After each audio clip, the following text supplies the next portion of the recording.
Are you guys royal watchers? Like, do you watch the British monarchy?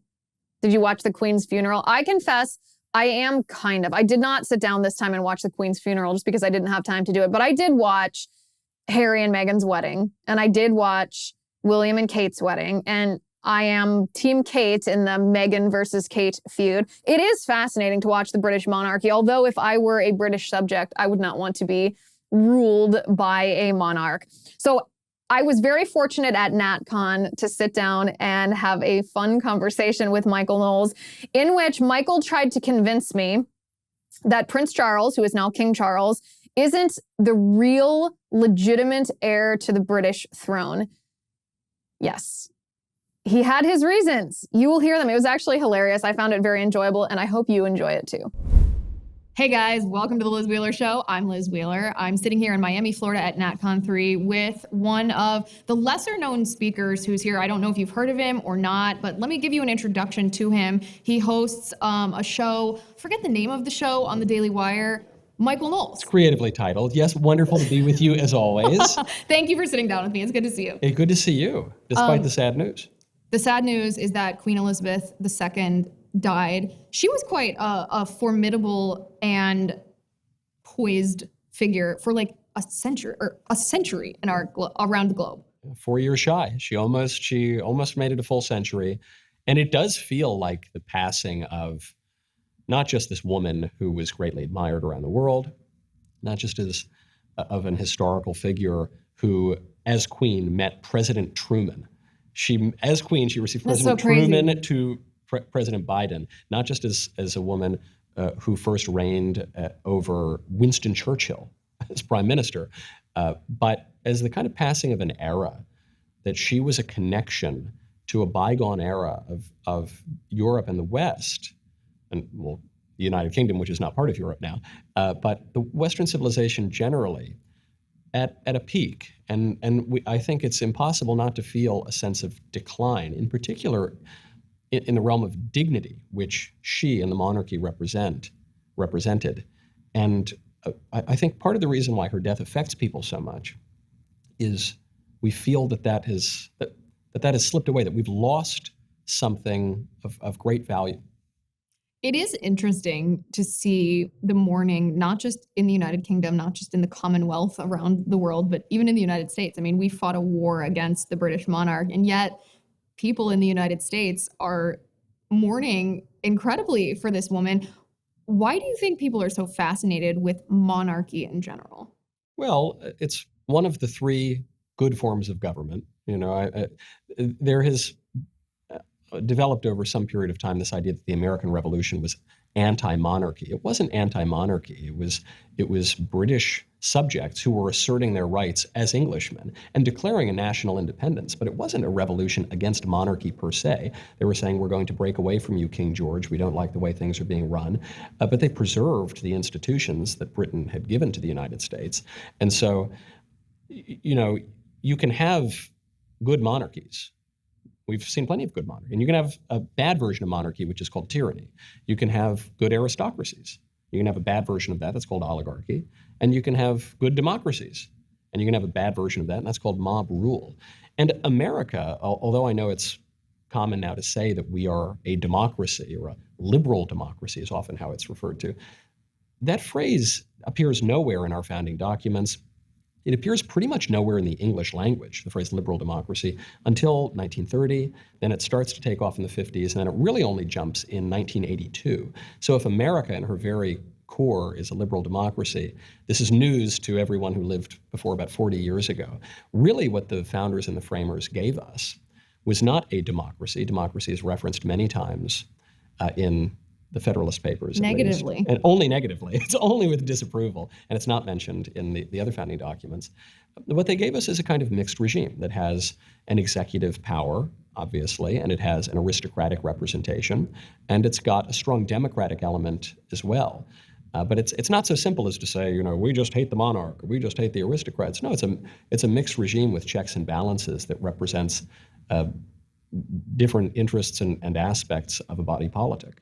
That's why they called it a constitutional republic versus a democracy. It's just I actually correct people even on the conservative side of things when they talk about saving our democracy, because it's a pretty critical difference to have a representative constitutional republic versus a pure democracy. We won't last if we have that. So one of the reactions that I found fascinating from the left after the death of Queen Elizabeth is some people are outright celebrating her death, far leftists, because they said she represented an area of imperialism and colonialism. They said that she was the last living vestige of the British Empire as it used to be. And I thought that this was interesting because imperialism, colonialism, and the British Empire have been so vilified, but they brought a lot of good to a lot of places around the world. They did also. It's not a purely negative thing. Oh, it's not negative really at all. I mean, taken on balance, and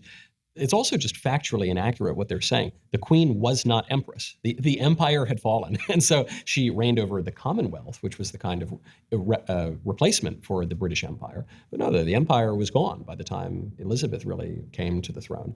And so, no, you think of the lands over which those evil British, ruled and reigned, and evil imperialism and colonialism, what they brought was almost uniformly blessing to those places. And then the British also let it go.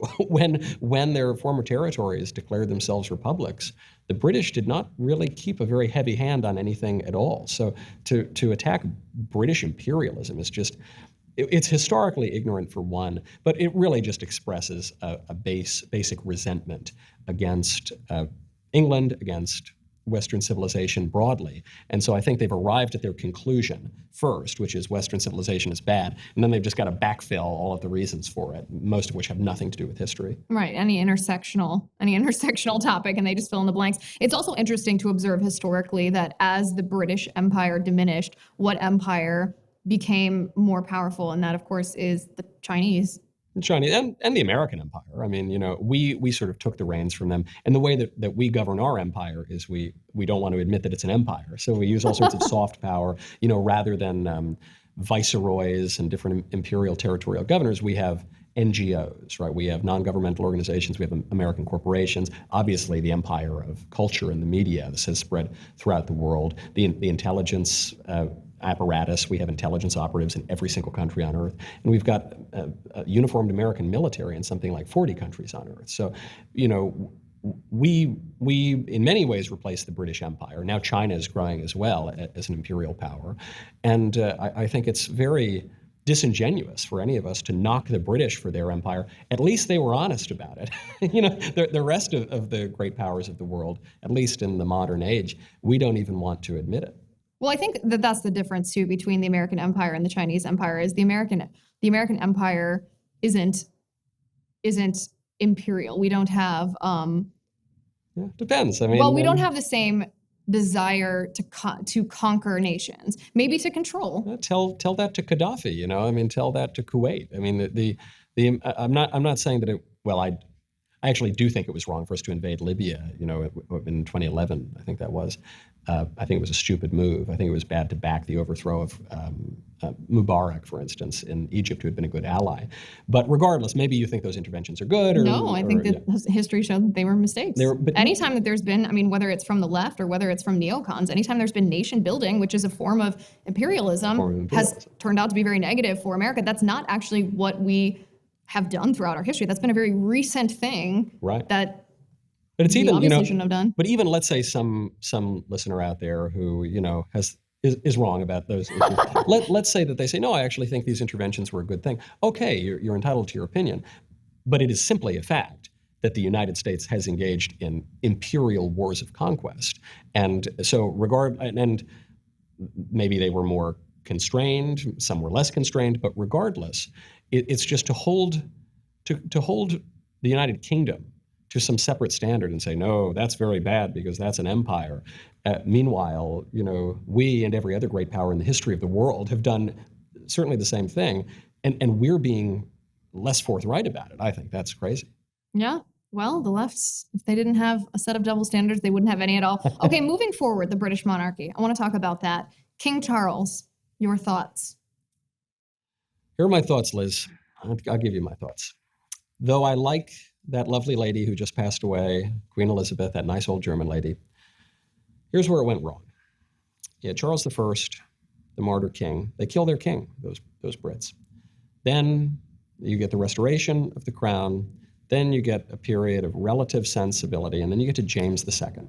Now, James II was the last Catholic monarch of England, of the United Kingdom. His predecessor converted to Catholicism on his deathbed. James II is Catholic. Parliament doesn't like that you've got a Catholic ruling England. And so they send him away, and they illegitimately depose the king and call for William and Mary of Orange, these Protestant Dutch interlopers whom they invite to take over England. And ever since then, we've had this ridiculous, illegitimate monarchy in the United Kingdom. Meanwhile, you have the descendants of James II living in exile, waiting to mount their revenge. And they did try to mount their revenge. These were the Jacobite risings. They were wonderful. Most notably, the arrival of Bonnie Prince Charlie in Scotland didn't go very well, kind of a bloodbath for the Jacobites and the poor Scots, and he goes away and finishes the rest of his life with all sorts of mistresses and drinks. So the Jacobites never really went away. They dissolved as a political force, but there remains a line. And so you might very well say today that while King Charles III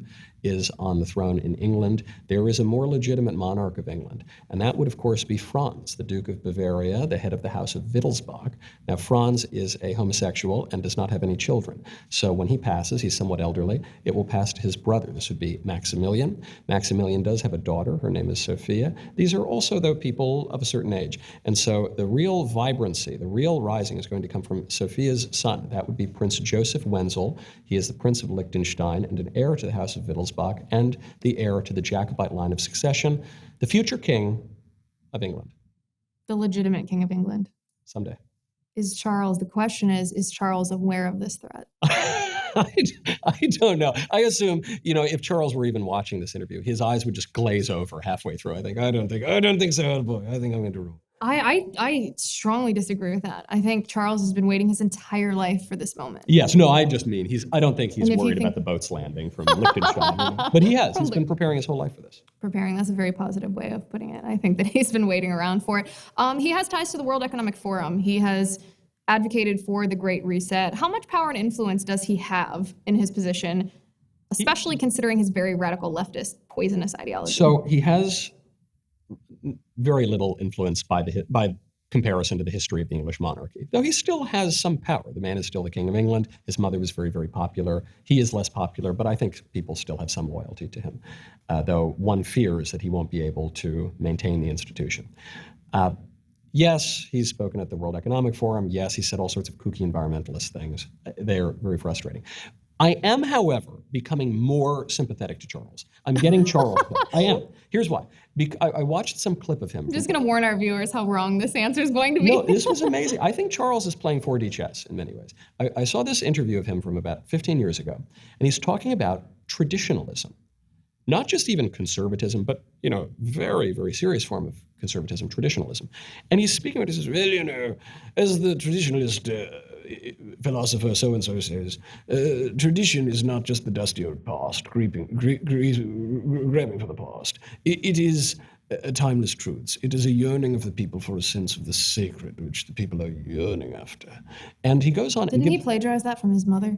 He was citing this traditionalist philosopher, and she certainly, had a healthy reverence for the tradition. But I thought, this is a man who's actually done his reading, it's hard to call him a leftist in the sense that, the man speaks with RP and he dresses in this very ornate way, and he's very, very elitist, and not in just the Davos kind of cosmopolitan way, in a way that is steeped in history and tradition. And I'm beginning to think that his environmentalism is not so much about paying, obeisance to Mother Gaia or whatever climate change nonsense that Ocasio-Cortez is talking about. I am beginning to think that his environmentalism is a kind of deeply conservative environmentalism, in that he just wants his beautiful gardens and orchards to go hunting foxes in the countryside, And if that's what it is, and I don't know, it remains to be seen. He might have just gone kind of kooky and left. But if that's the way he's talking about the environment, frankly, it's more conservative than the capitalists I think of that William Blake poem and hymn about Jerusalem, and did these feet in ancient time trod upon England's pastures green. And he refers to those dark satanic mills that have destroyed the beauty of the English countryside. I think of Sir Roger Scruton, the late great British conservative philosopher, who said, if you want people to be conservative, you need to give them beautiful places. His only government job was he was in charge of country public housing or something. And he said it's very important because if you give people gross, dirty, dark projects in neighborhoods and terrible urban planning to live in, they're not going to love their country. The country has a physical aspect to it. And we don't want to just make a bunch of widgets in some industrial mill for the very people who go to Davos, And so it's all of which is to say, it's a sort of complicated picture with Charles. And will he be his mother? Will he live up to the statue of his mother? I doubt it. But will he be, some pink-haired leftist, shouting "my body, my choice"? I don't think he'll be that either. I just hope that his traditionalist impulses can win out over his desire to be popular. Only Michael Knowles can take a friend of Klaus Schwab and make him a traditionalist hero. Well, look, all of these people, all of the global elites have had some connection to the World Economic Forum. Vladimir Putin has a connection to the World Economic Forum. Of course he does. But would you call him a leftist? I don't know. I mean, Putin, for all of his flaws, I don't know that I'd call the man a leftist. I think he's probably to the right of Genghis Khan, And what about the next generation of the monarchy? What about William and Kate and Harry and Meghan? I think they're better suited to it because the knock-on. Are they going to reconcile? Who cares? Harry and Meghan. I care because I want them out of my country. Yeah, I want them back in England and out of America. But I don't know. They've said they want a slimmed down royal family, so they're probably sidelining Harry and Meghan, which is fine by me. The reason that William is better disposed to this is because he has a functioning family. He has a functioning marriage. And this was the big knock on Charles. Charles was terrible to his first wife, and then they divorced. And then he remarried, and he's supposed to be the head of the Church of England, and you really shouldn't be doing that. Isn't that the pivotal part of the Church of England, though? Isn't that why there is a Church of England? Well, except to allow divorce? Henry VIII never got divorced. He had a fake annulment. He first wife. He wanted an annulment. The Pope wouldn't grant it. And then, he got some nice sharp blades brought in from France. And, he dealt with his marriages in a way that was probably less humane in some ways than a divorce. But yes, I mean, practically speaking, the Church of England begins because a man wants to leave his wife. And so you can look at that and say, well, Charles isn't a hypocrite here. He's carrying on the legacy of... Of course, and I think probably every king of England has cheated on his wife many, many times. Why should he be any different? But it reduces, it takes away from the dignity of the crown, which is the essence of the crown. The crown exists for dignity, for an elevated aspect of one's nation, for the sovereign to symbolize the entire nation. And, you've got the regular politicians who are the efficient part of the body politic, and they just kind of, do the tax regulation or whatever. And then you've got the sovereign and the king who's supposed to be that dignified person. And when he's running around with his mistress, who herself is divorced, then that reduces the idea. So he doesn't have a lot of sympathy. William will have more sympathy also. I think if there's any hope that the crown can endure a little bit longer, it's probably because William, though a king, naturally less sympathetic than a queen in our day and age, William's mother died when he was really young. Everyone remembers it. The world lost its mind when Diana died. And so I think he has a lot of sympathy. He's got apparently a functioning marriage, good clean-cut boy, seems to be a nice fellow. And so perhaps it could endure a little bit longer. But it is hard to see. In the year of our Lord, 2022, after the death of this monarch who reigned for 70 years, how much longer will people tolerate the monarchy? I don't know. I mean, it seems to me that sometimes Americans like watching the British monarchy more than the British like their own monarchy. Right, we'll have to see. True. Michael Knowles, thanks for sitting down with me. I appreciate it. Wonderful to be with you, especially to, have a toast and a send-off to Her Royal Majesty. Requiescat in pace. Indeed. All right, anybody who wants exclusive early access to interviews just like this one, you can join us at lizwheelershow.com/locals. If you use my promo code ACCESS, you can watch for free for the first month of your annual subscription. That is lizwheelershow.com/locals. Thank you for watching. Thank you for listening. I'm Liz Wheeler. This is The Liz Wheeler Show.